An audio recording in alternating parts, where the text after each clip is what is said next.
Hey folks, welcome to Planet Traffic. Today's episode is coming from the historic district of Douglasville, Georgia. And yeah, I haven't had a ride in here in a while. Oh, by the way, hello. The 13th time. Gotta recognize this. Wore the Shane Victorino jersey today. It's getting tighter and tighter every year. Reason being that I'm wearing it, recognizing the 13-time NL East champion Philadelphia Phillies just clinched 2 nights ago. This 13-time National League East championships, heading to Red October. Let's go Phillies. Shout out to the Pandemic crew, Section 301 in Philly. Okay, now back to this episode. I like to do things in fours. So if I go visit somewhere, I like to break it down into fours because I don't want to be monotonous and ridiculous with my episodes. So this one here, we are in historic. Look at this right here. 150th anniversary of Douglasville, Georgia. And we're going to check out 4 historic landmarks in Douglasville, Georgia today in the historic district. Can you believe that this is happening? I can't believe it's happening. I love this area. So let's start at this spot. Boop. Oh, this is just bonus footage right here, folks. This is not the historic thing. This is historic, this spot right here, but it's not what I was really looking for. One thing I've noticed here, and you're looking at the Palace Arcade from Stranger Things. You could tell right away. Look at that floor. Iconic floor. Stranger Things. A lot of exclusive. I got videos about this. Look at this. Did you come from St. Louis? That's what I'm thinking. This looks like a lot of, this looks like a bunch of new plywood on this. I wonder if people are, I don't know what to think. Granville on Farm. Like it. Look at that. Plugged. And here you have it. This is the Palace Arcade. And then this is an advertisement for some pro wrestling, which I probably, if I was in the area, or if I was free, I probably would have went to if I'd known. And yeah, this is not part of today's list. It's just that anytime I'm down here, I stop by the arcade, or what is the film location for the arcade, the Palace Arcade from Stranger Things. Okay. Ooh, looks like some additional plywood since the last visit, but okay, here's number 1 on today's list. I'm gonna stay right here because I don't want to reenact any movie scene where my foot gets stuck, my shoelaces get caught, blah, blah, blah, blah, blah, blah, blah. But folks, right here is the Southern Norfolk, hold on, I might need to take 2 on this. The Norfolk Southern Railway, right here. That's what, look, if you know anything about the surrounding areas, and I'm not saying trains don't run through Atlanta, they do. But if you know anything about these kind of towns, Douglasville, Hiram, Villa Rica, on and on and on and on, all their downtown areas are set right next to a rail line, and most likely Norfolk Southern Railway is the one that processes or uses this line for freight deliveries. This is very active, folks, believe me. You start getting accustomed to living around here, you start, if you see this train coming, this one kind of moves quicker. The one in Hiram, oh my God, thank God they have an overpass. Because the one in Hiram, if you were to get stuck and didn't have an overpass, you'd be there for a long, long time, because there's one there, and we're going to see that in another episode. But the Norfolk Southern Railway. So yeah, right up, well, right behind me anyway is the crossover. I guess you could see it. Let's see if we can do this. No, whoa, that's right, you can when you're selfieing. Sorry about seeing the fingers there. So, Norfolk Southern actually has 19,000 route mile, like tracks, right, that they're using, I guess, on a day-to-day basis in 22 states. Okay, they're servicing, the company itself services, I think, over 22,000 miles of track. And oh, let me see my notes. What else did he have to say about it? One of the most important things. So its predecessors, ownership of the rails, or whoever was working on this line itself. Obviously, the tracks, I'm sure, I don't know how often they swap them out, but the whole line itself dates back to the early 19th century, 1827 to be exact. That was South Carolina Canal and Rail in 1827.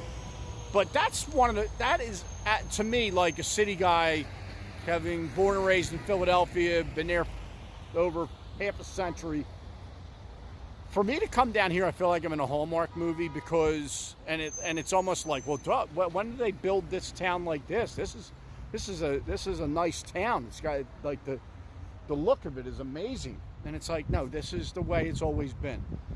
And that's one of the great things about Douglasville and about this episode today. These are the original structures, and they're all adjacent to the rail lines, which is one of the most, I mean, it's even more, to me, it's, look, it just looks great to me.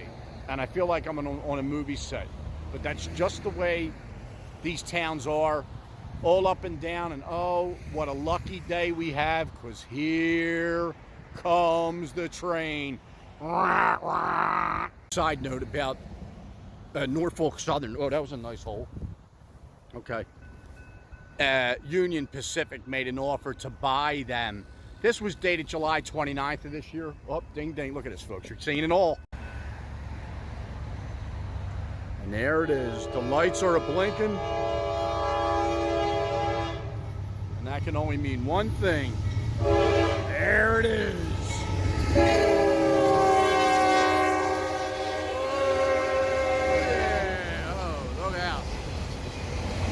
Let's see how long it's going to be.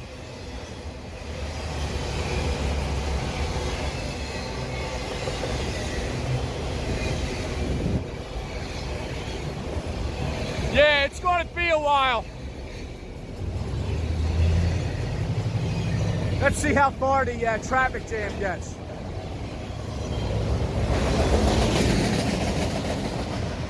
Yeah, that wasn't too bad.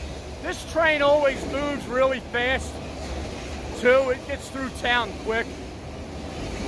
So look, we're already at the end. Maybe a minute. Yeah! 2 cars, that's it. Not that much, not that much of a wait. Look. Okay, but yeah, Union Pacific, $85 billion is what the price that they're paying, I guess, to take over Norfolk Southern.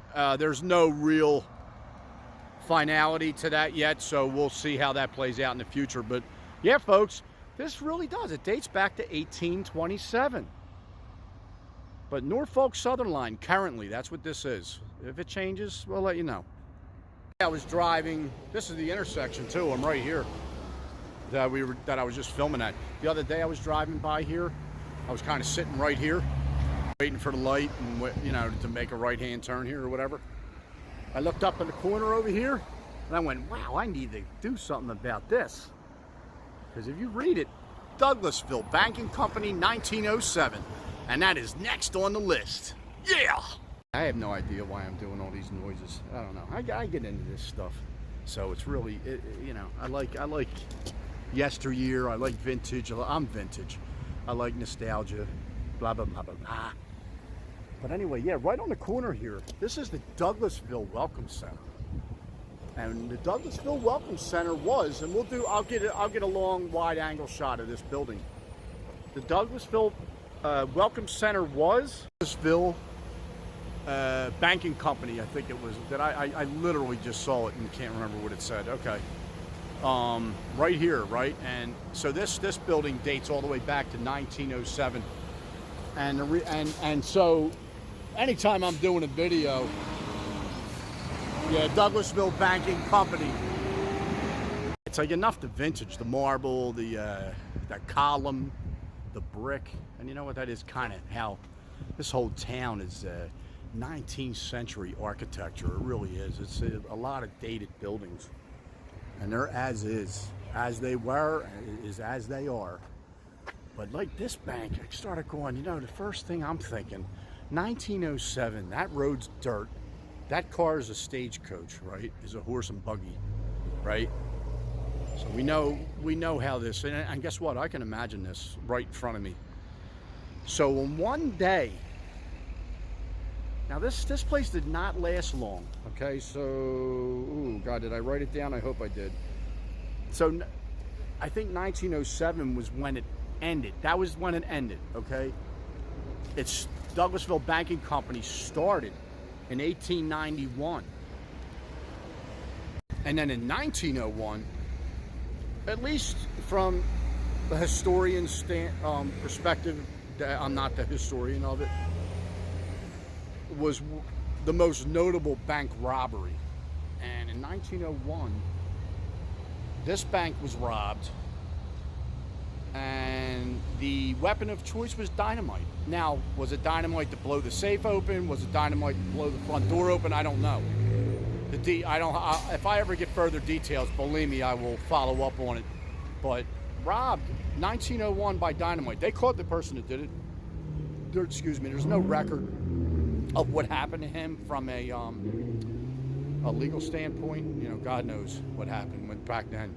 But absolutely, 1901, blown up robbery via dynamite. Are you kidding? Like, this is something that is must see and must know information.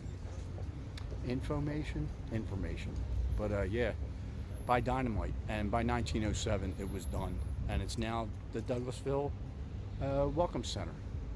But nothing beats that top. Look at that. Let's get in tight right there. And guess what? This has got thumbnail potential. Look at that. And there it is right there. A wide angle right here. Well, Douglasville Banking Company. You see that date up top? It says 1907. Okay, we're off to the next spot. So this right here, not necessarily part of the historical aspect of this video, but Douglasville Downtown Green. And this is the where all the concerts are, right over here. First of all, this playground is freaking dynamite. I'll show you a different angle of this, but the concerts are here. The Stranger Things event that's later on in October. There you go. Here's some new stuff here. Friday, October 24th. There it is. Stranger Things block party. Saturday, November 8th. And that's all up. That's up that way. I've been to film locations of Stranger Things, but it's also in here too. They have vendors in here. I was here last year. It was very nice. And yeah, just wanted to make note of this area here. I'm going to show you the amphitheater. Yeah, there we have it right here. Greystone Amphitheater. That playground is amazing. I love that playground. Plenty of parking here if they have an event. Well, plenty of parking depending what event they have. Let me just say that, because it can get packed in here pretty good. But yeah, here we go. Look at that. Look at up top. Yeah, they're not missing anything. They have the rooftop thing going on too. And look at that. One of these benches. Another one. One of the most unique locations that I've ever visited is the following. Get ready. Yes, as you know, in accordance with all the other stuff that I've covered so far today, it's the Douglas County History Trail. And as you see right here, this is a cemetery that you're about ready to see, the Van Zandt family. So they settled in 1850, the two brothers, Young and Reuben. You see Skint Chestnut, that was the name Douglasville back then, 1850. When they settled in this town. The Skint Chestnut apparently is a Native American reference to like a where they would take the bark off a chestnut tree, for instance. It was I have to read more into it. I know that's where that came from. And they're buried back here in the Van Sant Cemetery. So right off the side, there goes Strickland Avenue right here. And they actually have a sidewalk, which is rare to see down here. They got their own sidewalk, and then they got this walkway coming off the sidewalk that is heading into the Van Sant Cemetery. And I think the first time that I was here, it was based on one of the older cemeteries down here. I mean, there's graves in here, 19th century graves, of course, but also for the size of it. Let's see if you're ready. We're not going to go. I'm not even going to open these fences today. I'm going to leave this the way it is. Right down here, property designated, right? And look at this, folks. First off, it's the wrought iron. It's this Van Sant right there. It's the wrought iron to begin with, and then it's the stone wall. To me, and then I know there was a baby buried here. I see that stone. Last time I was inside here, I think it's good to stay right outside. Pretty sure that's a magnolia, isn't it? But then it's this tree with the stones right here. Okay. Look at this tree. Oh my goodness. Yeah, this is right off. There's a road back here, right behind it, right behind this yard. This is their cemetery, and you know darn right well, if I was, oh my God, if I was living next to this, yeah, I would find that cool. I would just say that. But this is it, Van Sant Cemetery, and you're seeing it.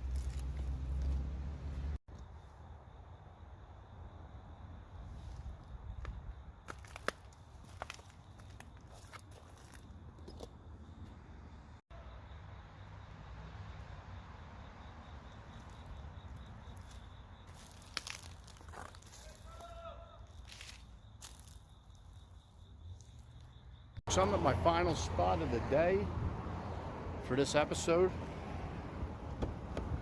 and I